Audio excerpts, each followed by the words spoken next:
जो मेरी पहली इनकम थी वो तो वाइफ को ही बताई थी मैंने। एल्विस भाई ने उसका नाम सिस्टम रख दिया, तो अब नाम उसका सिस्टम है तो सिस्टम की तरह फिर वो बना दिया। आप एल्विस से सबसे पहले कब मिले थे?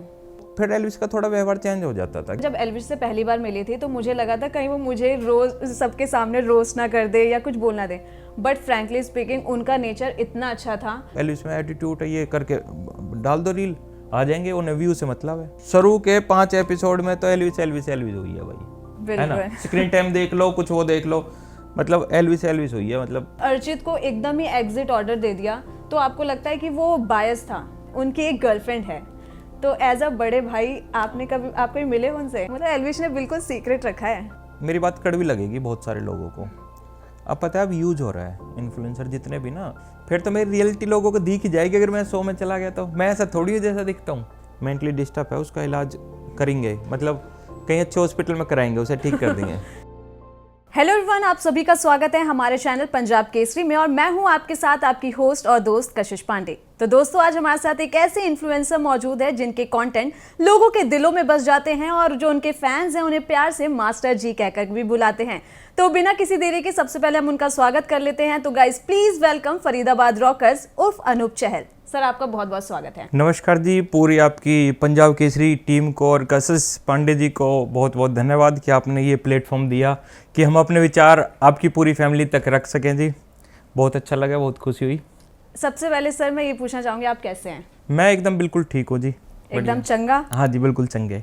सर, सबसे पहला मेरा सवाल यही है, आपका नाम अनूप चहल है, बट जो आजकल की ऑडियंस है वो आपको फरीदाबाद रॉकर्स से जानती है, तो अनूप चहल से फरीदाबाद रॉकर्स आपका नाम कैसे पड़ा?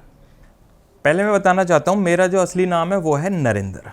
ओके। मेरे नाम के पीछे काफ़ी राज हैं, जैसे मेरे को नरेंद्र के नाम से, अनूप चहल के नाम से, मास्टर जी के नाम से और फरीदाबाद रॉकर्स के नाम से जानते हैं जी। तो जो ये अनूप चहल है ना, ये तो नाम मेरे को गांव से मिला, जैसे प्यार से बोल देते हैं, एक निकनेम निकाल देते हैं सबका कि भाई अनूप चहल ऐसे करके बोल दिया। तो बाकी जब हमने अपना यूट्यूब चैनल स्टार्ट किया था तो मेरे अंदर ना थोड़ा सा क्षेत्रवाद था कि मैं ना अपने मतलब जो फरीदाबाद है उसका नाम कैसे ही करके रोशन करूं। हालांकि फरीदाबाद का नाम देश विदेश तक रोशन है, लेकिन मैं चाहता था अगर फरीदाबाद का नाम लिया जाए तो उसमें कहीं ना कहीं अनूप चहल का नाम आना चाहिए। तो इस तरीके से अपने YouTube चैनल का नाम हमने फरीदाबाद रॉकर्स रखा था। अच्छा। फिर वीडियो बनानी स्टार्ट करी, धीरे धीरे चलते चलते आज देखो आपके प्लेटफॉर्म पे आ गए हम यहाँ पे। बट बाय प्रोफेशन आप टीचर थे, आप फिजिकल एजुकेशन के टीचर थे, उसके बाद आपने जो है सोशल मीडिया पे आए, इन्फ्लुएंसर बने, तो टीचिंग लाइन से एकदम इन्फ्लुएंसर, एकदम 360 चेंज कैसे? कशिश जी, क्या था, मेरे को ना शुरू से एक शौक था कि मैं कैसे अपने आप को ना, मतलब अगर 100 लोग मेरे को मिल रहे हैं दिन में, 2 दिन में या 10 दिन में, तो मेरे को ये लगता है कि वो ना मुझे जाने बाय फेस बाय नेम, मतलब एक पहचान का ना मैं शुरू से ही शौक था कि मेरी पहचान होनी चाहिए। पहचान के चक्कर में ही स्कूल कॉलेज में जॉब करी, फिर करते करते यहाँ पे आगे। स्कूल में टीचर होने के बावजूद मैं थोड़ा सा क्रिएटिव ये करता रहता था, जैसे कोई छोटी मोटी वीडियो एडिट करके उसको सोशल मीडिया पे डाल दिया, या मतलब कुछ अलग कोई नाटक वगैरह हो रहा है तो वहाँ पे अपनी कोई भूमिका निभाना। तो ये कहते हैं ना एक शौक होता है, वो एक शौक था मेरे को फेमस होने का, और वो मेरे को थोड़ा बहुत यहाँ से मिला। मतलब स्टार्टिंग से ही जब इतना यूट्यूब फेमस खुद नहीं था, आपके अंदर वो एक्टिंग का कीड़ा स्टार्टिंग वो पहले से ही था, जब से सीडी कैसेट आती है। मैं एक चीज़ बताना चाहता हूँ कि अब तो देखो हम सारी चीज़ समझते हैं, किस तरीके से वीडियो बनती है, क्या होता है, कहाँ म्यूजिक लगता है, कहाँ पब्लिश होता है। जब आती थी सीडी कैसेट करके, वो गोल आती थी, शायद देखी होंगी आपने। तो एक हमारे वहाँ लोकल आर्टिस्ट था वो, मतलब आज तो हैं, अब भी हैं, तो उन्होंने उस टाइम पे मेरे से 20,000 रुपये लिए थे कि भाई 20,000 रुपये दे दे, मैं तेरे को हीरो बना दूंगा। और देखो ना, मैं स्कूल में जॉब करता था उस टाइम 2,500 रुपये की, अब मैंने जुगाड़ करके उसको 20,000 रुपये दिए। 20,000 लेके कोई गाना शूट हो रहा था उस टाइम, सीडी कैसेट वाला ही, और उसने मुझे बहुत पीछे खड़ा कर दिया। मैं कहा भाई मैंने तो 20,000 रुपये दिए। तो उसने बोला भाई तो अपने आप को देख, है अपने आप को देख, तू हीरो बनने लायक है। मगर यार जब बताता ना, जब पैसे लिए थे, जब मना कर देता मैं, जब समझ जाता नहीं देने, तो उसने मतलब 20,000 रुपये खाए थे मेरे से। फिर मेरे को मगा अब तो भाई करके दिखाना है, अब तो कल से ना मतलब अपने टैलेंट से आना है, और मगर इस तरीके से आएंगे जो कोई रोक ना पाएगा। बिल्कुल। फिर मैदान में कूदते चले गए, और आगे बढ़ते चले गए जी। बिल्कुल। अब जैसे हम आज की डेट में ये लोग बोलते हैं कि सोशल मीडिया इन्फ्लुएंसर बनना बहुत इजी है, बट जैसे हमें पता है सोशल मीडिया पे काम करना बहुत मुश्किल भी है जी। तो आपने जब ये स्टार्ट करा था अपना कंटेंट क्रिएशन, तो उस वक्त भी आपने कुछ स्ट्रगल फेस करी होंगी, तो वो वाली सिचुएशन आपने कैसे हैंडल करी? कशी जी क्या है कि आज के टाइम में एक सच्चाई है कि सोशल मीडिया पर अगर किसी को इन्फ्लुएंसर क्रिएटर बनना है तो बहुत आसान है। मतलब किसी भी कोई आपके आसपास कोई अच्छा क्रिएटर हो तो उसकी बाजू से लटक जाओ, उससे चीज़ें सीखो, उसके साथ रहो और कुछ दिन बाद अपना स्टार्ट कर दो। और वो अगर कंटिन्यू वीडियो बनाएंगे ना, मैं लिख के दे रहा हूँ, चलेंगे ही चलेंगे। लेकिन भाई किसी के साथ का होना जरूरी है। जो लोग ये कहते हैं भाई मैं तो खुद करूँगा, मेरे को किसी का मतलब ही ना है, तो उसको बोलते हैं एक अहंकार होना, है ना, कि भाई मैं खुद का करके दिखाऊंगा। अब मतलब ट्रेंड के हिसाब से चलो ना, ट्रेंड क्या कह रहा है, सोशल मीडिया क्या कह रही है, ठीक है किसी का मतलब चल रहा है उसके साथ उसकी भी हेल्प करो और खुद भी सीखो। ये तो एक सीखने का नज़रिया हो गया। मैंने करा था 2016 से स्टार्ट किया था कशी जी। तो उस समय मतलब हमको जो सीख है ना वो लोगों से मिली। मतलब एक कहावत है कि हमने तानों को अपनी ताकत बनाया है। जो अभी मैंने पहले बताया ना आपको कि लोग कहते थे अरे तुम थोड़ी कर पाओगे, हैं, मतलब क्रिएटर, मतलब हमारे मुंह पे ये तक बोल रखा है कि तुम जिंदगी कितनी मेहनत कर लो, अगर तुम अपनी कमाई तक एक बाइक ले जाओ तो हम नाम बदल लेंगे। तो उस टाइम पे एक डायलॉग चला था, तो मेरा मतलब रिश्तेदारों के ऊपर था। वैसे भाई कोई बुरा मत मानना, रिश्तेदारों से ही कह रहा हूँ कि भाई लेने को तो हम हवाई जहाज भी ले दें, लेने को तो हम हवाई जहाज भी ले दें, बस नू ना ले रहे। रिश्तेदार नुकेंगे ऊपर कर भी चले गए, राम राम भी ना करी। तो वो चीज़ है कि तानों को जिसने ताकत बनाया है वो आगे बढ़ा है। जो किसी की कड़वी बात से डिमोटिवेट होकर घर बैठा है या उसने उसी इंसान के बारे में 2-3 दिन लगातार सोचा है, वो वहीं रहेगा जहाँ है, वो आगे नहीं बढ़ पाएगा। बिल्कुल। अब आपके घर में हमने देखा है कि आपके घर में ऑलमोस्ट सारे अब इन्फ्लुएंसर्स बन गए हैं। मुझे सबसे ज़्यादा रील जो है आपके जो पापा हैं उनके वीडियो सबसे ज़्यादा वायरल होती हैं। तो वो आपसे पूछते हैं कुछ चीज़ या फिर आप उन्हें वो कैसे एक दूसरे को गाइड करते हो? नहीं, गाइड नहीं करते कुछ भी। मैं बताता हूँ, मेरे ना अभी करीबन 4-5 महीने स्लिप डिस्क की दिक्कत हो गई थी। मेरे को डॉक्टर ने बेड रेस्ट बता दिया प्रॉपर कि भाई बेड पे रहना, हिलना नहीं है बिल्कुल। तो मेरा अच्छा खासा चल रहा था सोशल मीडिया पे। तो तुरंत जैसे जो आदमी डेली कंटेंट बनाने के लिए घर से निकल रहा है और वो एकदम बेड पे आ जाए तो बहुत सारी चीज़ें फेस करनी पड़ती है। मतलब एक तरीके, मैं खुल के बताता हूँ, आदमी डिमोटिवेट हो जाता है ना। उसे ऐसा लगता है कि तेरा ये क्या एंड हो गया, मतलब ऐसा तो नहीं होना था। और जब आदमी बीमार होता है ना, उसको कभी ये ना लगता तू ठीक भी होगा, उसे ये लगता है अब तो गई तेरी बात, अब तो ख़त्म है कहानी। तो जैसे मैं बीमार था, बेड पे लेटा रहता था, तो पापा बार बार पूछते थे कोई बता कुछ लाना तो ना है, कुछ फल फ्रूट की मार्केट से कुछ मेरे लायक कुछ हो तो, मगर ना कुछ ना। तो फिर ऐसे ही बैठा था, मैं भावुक हो गया एक दिन बहुत ज़्यादा। मैं पापा को बोल रहा हूँ, मगर पापा मतलब मैंने इतनी मेहनत करी और सब चीज़ तैयार करी और मैं तो मतलब बेड पे आ गया। तो पापा ने करे ऐसे थोड़ी हो जाएगा ठीक, बाकी तू मेरे लिए बता अगर कुछ है तो हम करके दिखाएंगे। तो मेरे को ना ये चीज़ लगी कि मगर कुछ ना कुछ कराते हैं। तो नीचे मस्टैंग खड़ी हुई थी, मैंने बेटे को बोला मगर अपने दादा के गल जा, गाड़ी लेकर कुछ कंटेंट बना के लेके आओ। अब भाई वो बाहर गए, ऐसा बना के लेके आए। जो पहली मेरे पापा की पहली इंस्टाग्राम पे वो है रील है, मे भी हिंदुस्तान में शायद किसी ने ना देखी होगी, क्योंकि जितनी बार जितने लोगों ने वो डाल ली है 25 से 30 मिलियन हर किसी की चली है। मतलब पापा की तो चली वो हर किसी की चली है, मतलब पहली वीडियो। इससे मतलब ये चीज़ साबित होती है अगर कोई सही नीयत से मैदान में उतरे ना, उसकी जीत होती है। फिर उसके बाद तो अब मैं भी पापा को बोलता हूँ, मगर पापा रहने दो ना, उन्होंने कहा भाई मैं कंटेंट बनाऊंगा, मेरे कंटेंट में दखल अंदाजी नहीं, जो तेरे को करना है तो वो कर, अब मैं तो अपना इन्फ्लुएंसर बनूंगा। तो शुरुआत ऐसे हुई। और बाकी क्या है, जैसे हमारे वहाँ पे ना मतलब पूरी की पूरी आस पड़ोस के जो बड़े बूढ़े हैं वो बैठते हैं, मतलब नीचे पार्किंग बनी हुई है, तो वहाँ हंसते बोलते हैं। तो वो अब सारे के सारे ही मतलब वीडियो की बात करते हैं। पापा का नाम किशन सिंह चौहान है कि कुछ बनाओ ना, कि हम भी आगे कुछ बनाते हैं वीडियो करके। मतलब वो भी अब जवान हो गए, वो सारे वो मतलब अच्छी बातें करते हैं। मतलब वो ना करते कि क्या हो गया पहले क्या था, अब ना वो प्रेजेंट की बातें, कंटेंट की बात करते हैं। मतलब तो अनूप जी, जब आपकी लाइफ की मतलब यूट्यूब की पहली इनकम आई थी तो उस वक्त कैसा फील हुआ था? आपने सबसे पहले जाके किसे बताया था? जो मेरी पहली इनकम थी वो तो वाइफ को ही बताई थी मैंने। हमारी पहले एक वीडियो वायरल होगी। पहले मैं क्या करता था, जैसे मैं कॉलेज में भी था और वीडियो भी बना रहा था।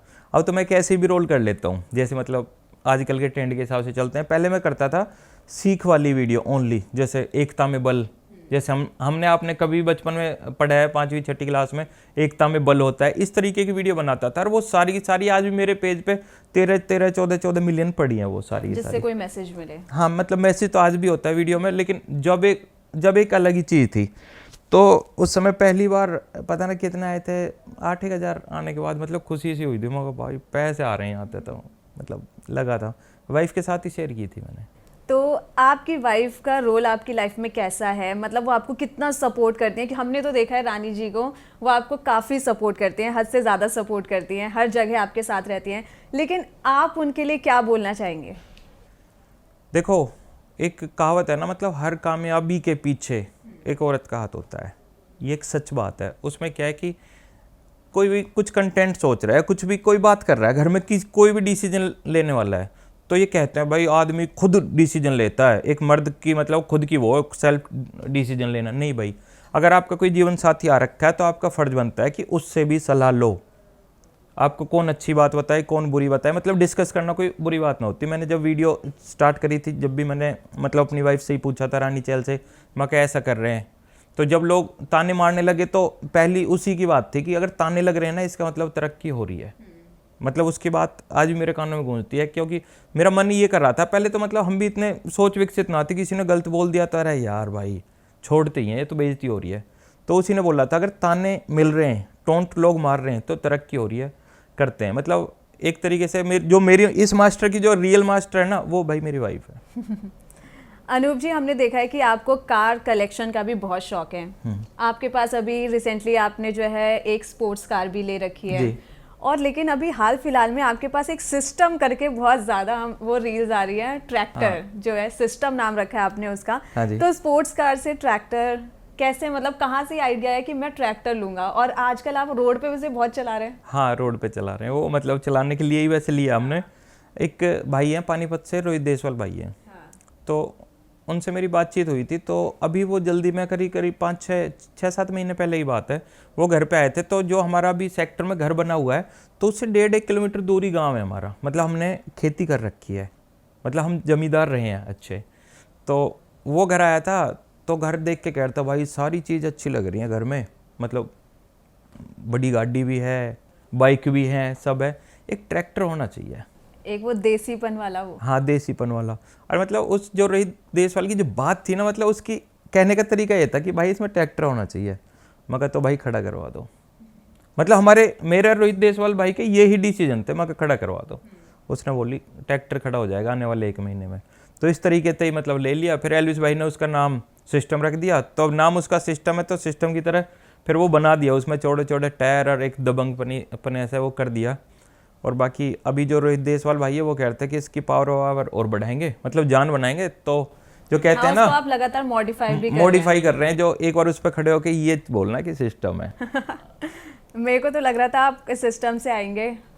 मतलब फिर तो मैं वेट कर रही थी कसम से सिस्टम का। अरे भाई बहुत दिक्कत हो जाती। कहाँ, दिल्ली में तो इतना जाम है, मतलब बहुत ही जाम है दिल्ली में। मैं तो शायद आपको यहाँ तक लोग नहीं पहुँचने देते, मैं गारंटी लिख के देती हूँ। हाँ वो तो है, लेकिन मैं भी शायद अभी तो हमारे दोपहर को हो रहा है, शायद हमारा रात को होता फिर पॉडकास्ट यहाँ पे। बिल्कुल बिल्कुल। एल्विस से मुझे याद आया कि आप एल्विस से सबसे पहले कब मिले थे? सबसे पहले एल्विस से उनकी एक वीडियो थी स्कूल वाली, उसके लिए मतलब कॉल आई थी। मैंने पहले भी एक बार बताया है, एक सोनीपत से हैं अपने भाई प्रदीप खरेरा करके, उन्होंने एक ग्रुप में जुड़वाया था जो एल्विस भाई का ग्रुप था। तो एक वीडियो के लिए जुड़वाया था। तो पहली मुलाकात में ही मेरी और एल्विस की जो बॉन्ड बना वो ऐसा बना कि पहले तो मैं एज एक्ट करने गया था, फिर एल्विस भाई के साथ मैं वहाँ स्क्रिप्ट राइटर भी बन गया फिर जाते जाते। और अब धीरे धीरे आप बड़े भाई भी बन गए उनके। मतलब वो तो है हमारा। हाँ। एक बॉन्ड एक अलग ही है, वो सबका पूरी टीम का ही है, एक दूसरे के लिए खड़े रहते हैं, भाईचारा ऑन टॉप। तो वही अब लोग जो है एल्विस के जो है ना नेचर पे भी बहुत क्वेश्चंस करते हैं।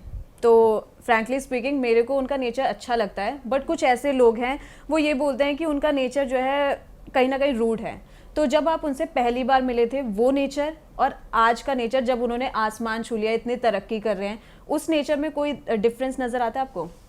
जैसे ना पहले जब वीडियो क्रिएट करते थे हम, जैसे कोई भी हमने किसी को एक सीन दे दिया कि भाई ये करना है, और पूरी की पूरी, जैसे अगर स्कूल का ही कोई शूट है, सब इंतज़ार कर रहे हैं, किसी का एक सीन है, अगर उस इंसान से सूट ना हो रहा, एक बार ना हो रहा, 2 बार ना हो रहा, 10 बार ना हो रहा, तो फिर एल्विस का थोड़ा व्यवहार चेंज हो जाता था कि या भाई कर लेना, एक छोटा सा ही तो सीन है, कर लेना। तो पहले मतलब हल्का सा वो देखा, और अगर आज की डेट में किसी के 50 भी टेक हो जाएं, यही बोले कल तक हो जाए, करो ना। उसके व्यवहार में ना कोई बदलाव ना, बिल्कुल एकदम क्लीन और साफ सुथरा है, उसका बोलने का नेचर भी ठीक ठाक। लेकिन इसमें दिक्कत पता कहाँ आती है किसी चीज़, जैसे कोई इंसान है लगातार काम कर रहा है, उसने एक दिन शूट कर लिया, 2 दिन शूट कर लिया किसी ने, और फिर उस दौरान एक हेडिक होती है दिमाग में, है ना, कि भाई शूट करके आए अब थोड़ा रेस्ट करना, और उस समय कोई लोग परेशान करे, गाड़ी के पीछे लग गए, है ना, या कहीं भी कैमरा ऑन कर दिया, तो आदमी इरिटेट होता है, उसे दिक्कत होती है कि भाई मेरी भी तो पर्सनल लाइफ है ना, मैं भी तो चाहता हूँ कि क्या चीज़ मेरे को सोशल मीडिया पे दिखानी, क्या ना दिखानी। उस चीज़ को लोग नेगेटिव में ले लेते हैं कि भाई अहंकार आ गया, भाई अहंकार नहीं आया, बिल्कुल इतना सा फर्क ना उसके नेचर में, बिल्कुल ठीक है। लेकिन वो है कि सोशल मीडिया है, वो चलता रहता है, उसमें ऊपर नीचे किसी की छवि डाउन करनी होती है, किसी की अप दिखानी होती है। भाई मैं तो इतने साल से जुड़ रखा हूँ, मेरे को तो ठीक, मेरे लिए ठीक है भाई। यही मैं उन्हीं लोगों को मैं भी बताना चाहती हूँ, मेरे साथ भी एक इंसिडेंट हुआ था जी। जब एल्विश यादव की कंट्रोवर्सी हुई थी, एक मेरे प्रीवियस चैनल के साथ हुई थी। अच्छा। तो मैं भी वहाँ से जुड़ी हुई थी, लेकिन उसमें मेरा कोई लेना देना नहीं था, मेरे साथ ज़बरदस्ती मतलब मुझसे बुलवाया गया था बहुत सारी चीज़ें। लेकिन उसके बाद मुझे लगा था, जब एल्विश से पहली बार मिली थी तो मुझे लगा था कहीं वो मुझे रोज सबके सामने रोस्ट ना कर दे या कुछ बोलना दे, बट फ्रैंकली स्पीकिंग उनका नेचर इतना अच्छा था। उन्होंने फर्स्ट टाइम पे ही मेरे को बोला कि आप यहाँ पे, तो मुझे डर लग रहा था उस वक्त भी कि आपने मुझे पहचान लिया, तो ही सेड कि हाँ आपको पहचान लिया। मतलब उन्होंने कुछ नहीं बोला, उन्होंने बोला कि आपने बेस्ट डिसीजन लिया अपनी लाइफ का, वो चैनल छोड़ के। वो चैनल छोड़ के देखो। और मैं सच में, मैं पता है उस चैनल वहाँ पे सच में बहुत सारी चीज़ें ऐसी हुई थी, वो जो कंट्रोवर्सी हुई थी, आप समझ गए होंगे मैं किसकी बात कर रही हूँ। वहाँ पे मुझे भी उनकी बिल्कुल गलती नहीं लग रही थी, लेकिन वो कहते हैं ना प्रेशर में जिसके अंडर काम करो तो बोलना पड़ता है। तो मैं भी उन लोगों को यही बोलना चाहूँगी कि अगर आप एल्विश यादव से कभी मिलेंगे इन पर्सन, तो आपको पता चलेगा कि उनका नेचर सच में बहुत अच्छा है, और वो एक जो रूड पर्सनालिटी, आप उनकी पुरानी चीज़ों को देख के उनको सोचते हैं, बट वो बिल्कुल ऐसे नहीं है। हाँ, मतलब ऐसा ना है कि सोशल मीडिया, मैं आपको एक चीज़ बताता हूँ, लोग ना जज करते हैं। जैसे अगर कोई भी इंसान है, उसका नेचर कैसा ही हो, वो चश्मे लगा के खिड़की खोली, बड़ी सी गाड़ी तक निकल के थोड़े एटीट्यूड से मैं चला, लगेगा भाई ये तो पता ना क्या बन रहा है अपने आप में। ऐसा नहीं होता, वो सोशल मीडिया पे। लेकिन अगर मैं बता रहा हूँ, कई बार हम जब शूट करते थे, जैसे एक लड़का मिला था, मेरे को आज भी ध्यान है, एल्विश के शूट पे था, मतलब कहीं दूर से आया था वो मिलने के लिए, हम शूट कर रहे थे। उसने बताया शायद MP से था, कहाँ से, कि भाई मैं वहाँ से मिलने आया हूँ। तो एल्विश कह रहा भाई थोड़ी देर बाद शूट करेंगे, आ जा। है मतलब उससे बैठ के भाई उसने आधे घंटे बात कर रहा है, और हम सारे बैठे हैं कि शूट होना है, तो कहता भाई इतनी दूर से आया, अपना थोड़ा टाइम दे दे, क्या ही दिक्कत होगी। भाई ऐसा है वो रियल में। लेकिन अब क्या होता है कि किसी को व्यू चाहिए तो किसी भी चीज़ पर उंगली उठा दो, आ जाएंगे, अब बोल दो भाई, कुछ भी बोल दो, एल्विश में एटीट्यूड है, ये करके डाल दो रील, आ जाएंगे। उन्हें व्यू से मतलब है, व्यू खाने हैं, व्यू तो ले भाई इसीलिए सब बोलते हैं कि वो TRP किंग है। हाँ, TRP किंग तो है भाई वो, क्योंकि अभी एक चीज़ देखी, एक द 50 शो आया है। हाँ, मैं यही पूछने वाली थी आपसे। शुरू के 5 एपिसोड में तो एल्विश हुई है भाई, है ना। स्क्रीन टाइम देख लो, कुछ वो देख लो, मतलब एल्विश हुई है, मतलब मजे आ गए, हमें तो देख के मजे आ गए। शो का नाम भी यही रख दिया था, द 50, नहीं the Elvish show. The Elvish show होना चाहिए। वही मैं आपसे ही पूछ रही हूँ, उन 5 एपिसोड्स के अलावा आपने देख रहे हो अभी? हाँ, मतलब मैंने देखे थे, ज़्यादातर मेरा अर्चित पे ध्यान रहा है उसमें, क्योंकि अर्चित ने बहुत कंटेंट दिया है भाई, उसमें बहुत मसाला दिया, और बाकी 2-3 भाई और हैं, उन्होंने भी अच्छा किया, मतलब अपनों की वजह से देख रहे हैं हम उसको। बाकी एक चीज़ है जहाँ पे मतलब 50 लोग एक साथ डाल दिए, 50 लोग डालने के बाद अपने ऊपर कैमरा रोकना कोई छोटी बात नहीं होती, फिर बहुत बड़ी बात होती है। तो यहाँ पे जो अर्जित ने काम करके वहाँ से उस शो से निकले हैं, उन्होंने जो है मैक्सटन को धक्का मारा था। मैक्सटन ने बहुत सारी चीज़ें बोली थी उस शो के अंदर, और फिर लाइन ने एग्जिट ऑर्डर दे दिया। इवन हमने देखा है कि शो में बहुत सारी वायलेंस हो रहे हैं, लोग एक दूसरे का कॉलर पकड़ रहे हैं उनको। तो अभी लेटेस्ट एपिसोड में हमने देखा कि आप माफ़ी मांग लो घर से, और अर्जित को एकदम ही एग्जिट ऑर्डर दे दिया। तो आपको लगता है कि वो बायस था? क्या होता है कि जैसे ना उसमें डिपेंड होता है कि आपके अंदर टीम कितनी स्ट्रॉन्ग है, कितने बंदे हैं। मान के चलो जैसे जितना मेरे को पता लगा उसमें अर्चित से कुछ भी हुआ, वहाँ धक्का मुक्की हुई, कुछ भी हो गया, तो कई लोगों ने अपने माइक तक उतार के फेंक दिए इकट्ठा, कि हम नहीं, हम जा रहे हैं। उनका शो ही खराब हो जाता तो शो के ऊपर एक प्रेशर बना दिया कि निकालो। क्यों? क्योंकि एक मजबूत खिलाड़ी है वो, अगर वो अंदर रहता तो गेम बदल ही देता, गेम बदल देता वो। तो इसलिए उसके ऊपर दबाव बना के वो कर दिया। फिर मतलब क्या होता है, थोड़ी थोड़ी बातों पे हर कोई माइक फेंक रहा है। फिर द 50 शो को भी ये लग रहा है कि एक सीजन निकाल दो, फिर ये भाड़ में जाओ, फिर इन्हें बुलाएंगे ना। माइक बताओ क्यों ही फेंकने, है ना? तुम गए हो तो अपने दिमागी रूप से अपने आप को स्ट्रांग रखो ना, कि इसमें कुछ भी हो सकता है। अरे मतलब इज्जत का इतना ही खतरा है तो जाओ मत भाई। बिल्कुल है, फिर जाओ मत। वही इस मतलब इस शो में एक और कंटेस्टेंट है प्रिंस नरूला जी। उन्होंने भी डे 1 से ही जो है एल्विश के ऊपर ही शो निकाले हैं। वो काफ़ी ऑब्सेस थे। 4 बजे वाली कंट्रोवर्सी वो लगातार उसके अंदर बोले जा रहे थे। और फिर उसके बाद जो है उन्होंने जब शो में एंट्री करी थी तो वहाँ पे भी एक स्टेटमेंट दिया था कि मैं इस शो में आया तो हूँ खेलने, लेकिन मैं कुछ लोगों को उनकी औकात दिखाने आया हूँ। उन्होंने नाम नहीं लिया था, बट उन्होंने बोला था लक्ष्य एंड अर्चित का। तो वो क्या लगता है कि प्रिंस जो है इतना उनको ऑब्सेशन क्यों है एल्विश से, या फिर उनके जो दोस्त हैं उनसे इतना खौफ किस चीज़ का है? क्या होता है कि ये सारा स्क्रीन का गेम होता है कि अपने आप को दिखाने के लिए, मतलब लोग ऐसी बात बोलते हैं कि अगर हम ऐसा बोल लेंगे तो ये सीन मतलब डाला ही जाएगा शो में, कटेगा ना। ये पूरा एक कहते हैं ना शो का फॉर्मेट है कि ऐसी बात बोलते रहो जो कैमरा हमारे ऊपर रुका रहेगा, यही गेम है। बाकी तो शो में सबने देखा है, कोई किसी टीम से जुड़ रहा है, कोई किसी टीम से जुड़ रहा है, एंड तक तो सभी पहुंच गए ना। तो ये ना, बाकी टीआरपी किंग तो है अपना भाई यार, इतनी ही बोलते हैं टीआरपी किंग एल्विश यादव भाई, ये तो उसने साबित कर दिया। और बाकी एक बंदे की बात ना है कशिश जी, मैं आपको बताता हूँ, शायद ही कोई उसमें ऐसा इंसान होगा जिसने एल्विश का नाम ना लिया होगा। हर जगह एल्विश एल्विश होती है, उसने ये कर दिया, उसने ये किया, उसने ये कर दिया, उसने ये कर दिया, यही चला है उसके अंदर। वही इस शो के अलावा भी एल्विश यादव का भी एक नया गाना है, आपने जरूर सुना होगा, जस्टिन बीबर करके। हाँ जी। तो उसमें भी जो है लोग उसको प्रिंस से जोड़ रहे हैं गाने को, कि एल्विश यादव को वो रिप्लाई आया है प्रिंस के लिए, बोलेरो वर्सेस जस्टिन। मैंने तो उस डिस्क्रिप्शन में देखा था, उसका नाम तो नहीं है उसमें। नाम नहीं है, लेकिन लोग जो है बोल रहे हैं वो जो बंदा एक लटका हुआ अच्छा, था। लोग बोल रहे हैं भाई, अब क्या बताएं, लोग बोल रहे हैं तो मेरे हिसाब से वो तो ना एल्विश ही है उसमें, और नहीं है कोई भी। हाँ एल्विश ही है उसमें। एरर है बाकी हाँ अपना भाई है उसमें, वो बढ़िया। एल्विश का गाना कैसा लगा आपको? अरे जबरदस्त है भाई, मजा आ गया गाना। मैंने तो पहली रील मैंने बनाई है उस पे, पहली रील एल्विश के गाने पे पहली रील मेरी है सबसे पहले। मैं तो तैयार था, मैं गान दो मैदान में करते हैं, बढ़िया था भाई, मतलब होना चाहिए ऐसा। तो मैं एक चीज़ और पूछना चाहूँगी, आप एल्विश के बड़े भाई जैसे हैं, दोस्त हैं, भाईचारा आपके बीच में इतना है। जब एल्विश की लाइफ में एक बहुत ही बुरा फेज चल रहा था, उस वक्त आपने वो जेल के अंदर थे जी। आपने बाहर सारी सिचुएशन कैसे हैंडल करी, उनके मम्मी पापा को कैसे हैंडल करा, मतलब सारी सिचुएशन उस वक्त कैसे चली थी? आप एल्विश से कोर्ट में भी मिलने गए थे, सबसे पहले आप ही गए थे अंदर मिलने।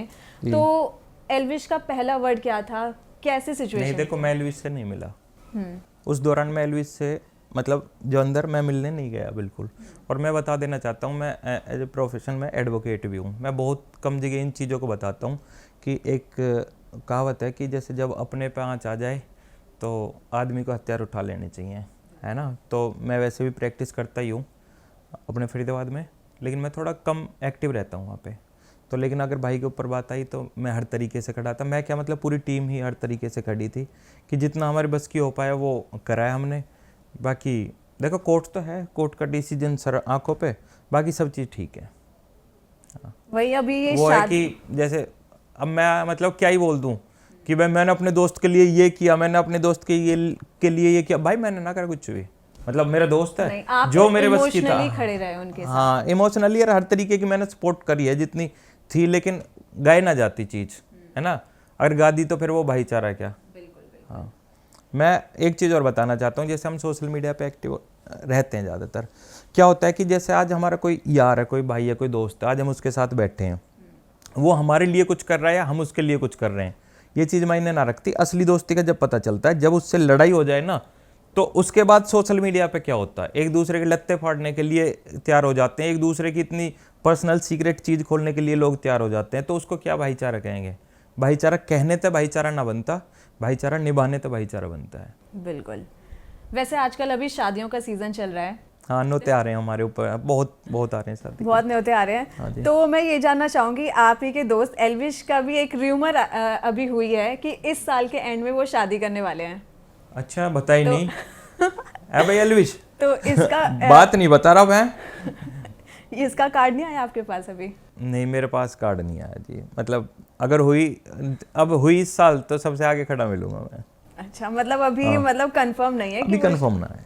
अच्छा। अभी तो वैसे एल्विश जो है अपने रिसेंटली पॉडकास्ट में बोल रहे हैं कि उनको अपनी लाइफ में जो है ऐसी लड़की चाहिए जो फैमिली ओरिएंटेड हो, जो माँ बाप से ज़्यादा प्यार करे, और वो ये भी बोल रहे हैं कि जो है उनकी एक गर्लफ्रेंड है। तो एज अ बड़े भाई आपने कभी मिले उनसे? मतलब एल्विश ने बिल्कुल सीक्रेट रखा है ना, मैं ना मिला, सच में ना मिला। अगर है भी तो ठीक है भाई, मैं तो शादी पे मिलना चाहता हूँ कि शादी पे मिलेंगे, अगर गर्लफ्रेंड को वाइफ बना दो। चलो बढ़िया है, लेकिन आपको कुछ भी नहीं पता? ना, मेरे को ना पता कुछ, नाम मेरे को भी क्या नहीं पता है? नाम भी नहीं पता?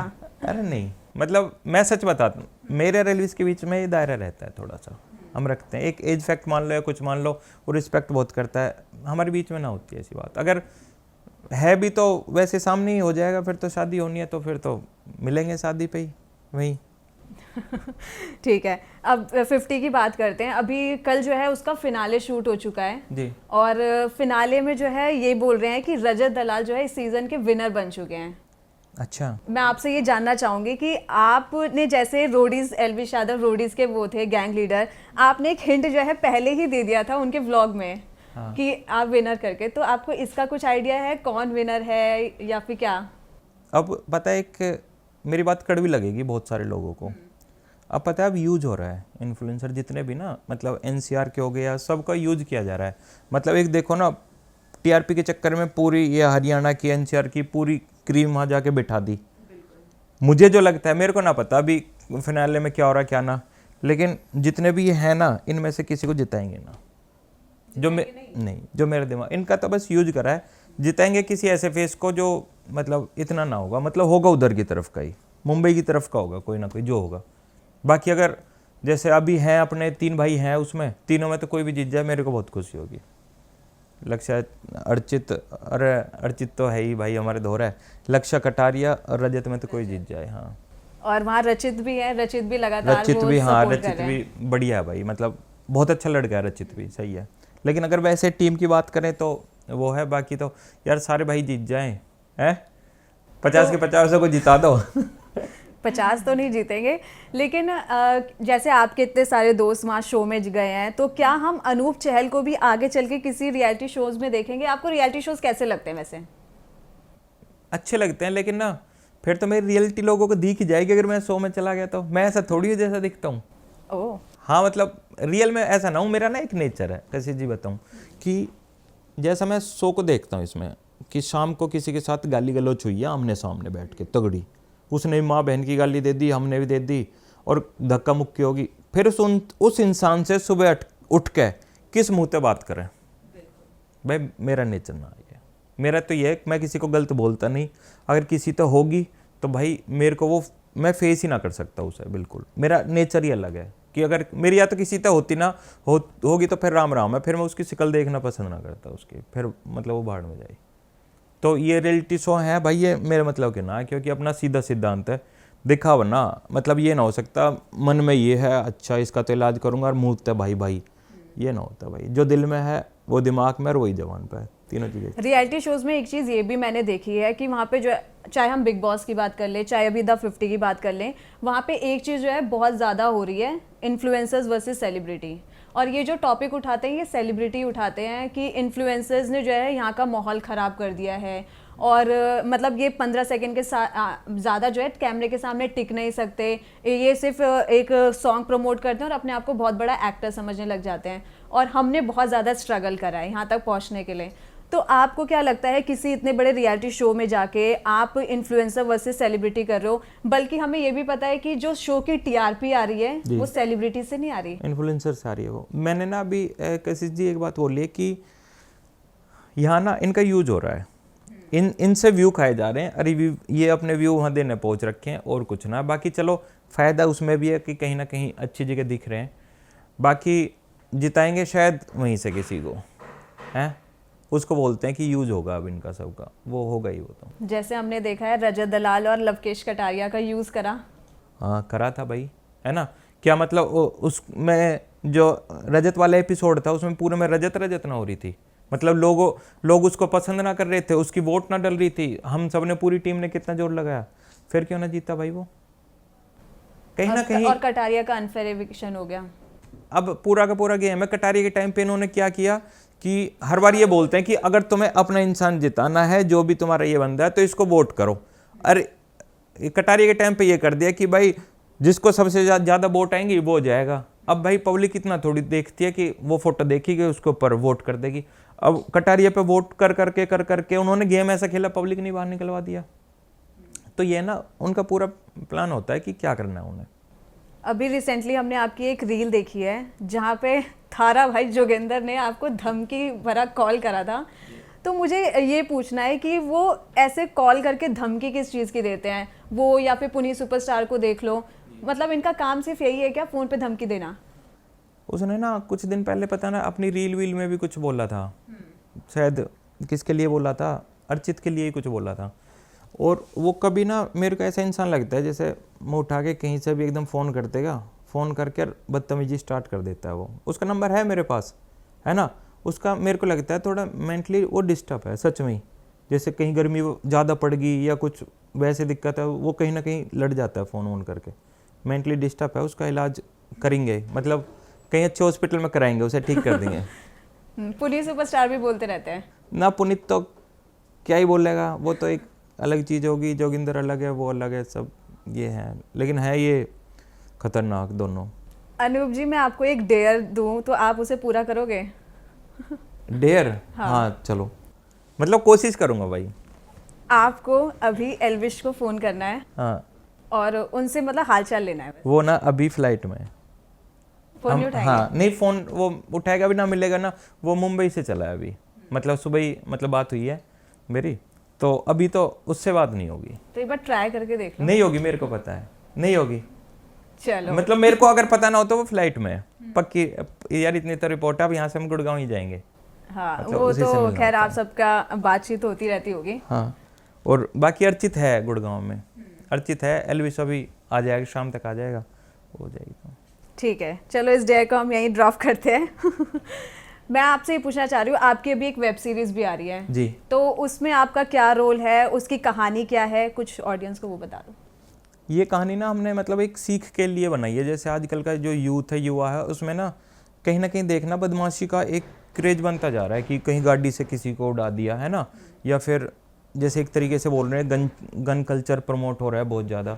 तो अपनी वेब सीरीज के माध्यम से हम आजकल के यूथ को यही बताना चाहते हैं कि तुम इसमें उतर तो जाओगे, लेकिन जो तुम्हारे माँ बाप की जो हालत होगी वो देखने दिखाने लायक होगी। दर दर की ठोकर खा रहे हैं वो, पुलिस वालों के हाथ पैर जोड़ रहे हैं, किसी से तुम्हारी जमानत कराने के लिए 2 पैसे का जुगाड़ करने के लिए वो दर दर की ठोकर खा रहे हैं।